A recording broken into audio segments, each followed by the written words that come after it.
Hey there, Oscar Carmona, owner of Healing Ground, certified biodynamic vegetable and herb seedling nursery located in beautiful Santa Barbara, California.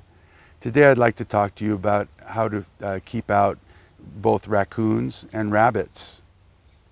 Now the way I see it, there's basically three ways to deal with rodent problems, animal problems in your garden, basically animals that are eating your plants and the fruit that you're working so hard and diligently to harvest for yourself.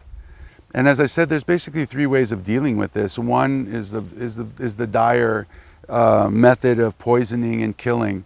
Sometimes trapping is a possibility when it's especially a rodent, something like that. Another way is planting, your garden into a pot or moving it into an area where you could actually protect it from unwanted guests, raccoons or rabbits in particular in this case. And the third way is a way that I like to recommend to most people, and that would be any sort of an exclusion, a barrier, if you will. And in this case, we're going to use fencing. And this is just some typical fencing that you could get at your local hardware store. And I probably will bend this down because we don't need it to be this high. But basically just taking this fencing and applying it to the edge of my garden bed and going all the way around and making sure to tack it in so that the rodent couldn't come up through. The thing with rabbits is that you need to know is that they're not really climbers. And so if you provide even a low-lying fence about this high, 2 to 3 feet up off the surface of the bed itself, you're going to be fairly effective with the rabbits. With a raccoon, you might need to go up a little higher. They are climbers, but when you have a little bit of a wobbly situation, it makes them uneasy.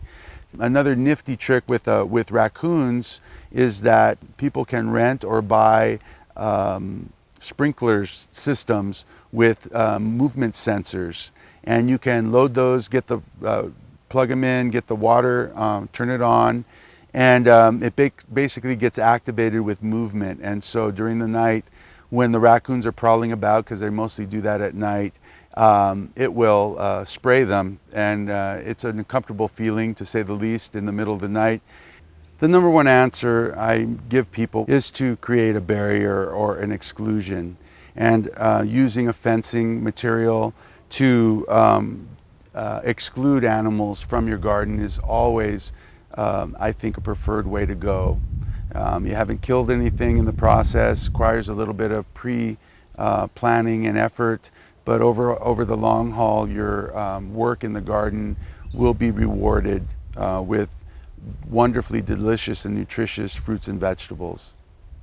I'm Oscar Carmona, owner of Healing Ground, certified biodynamic seedling nursery located in beautiful Santa Barbara, California. Happy gardening.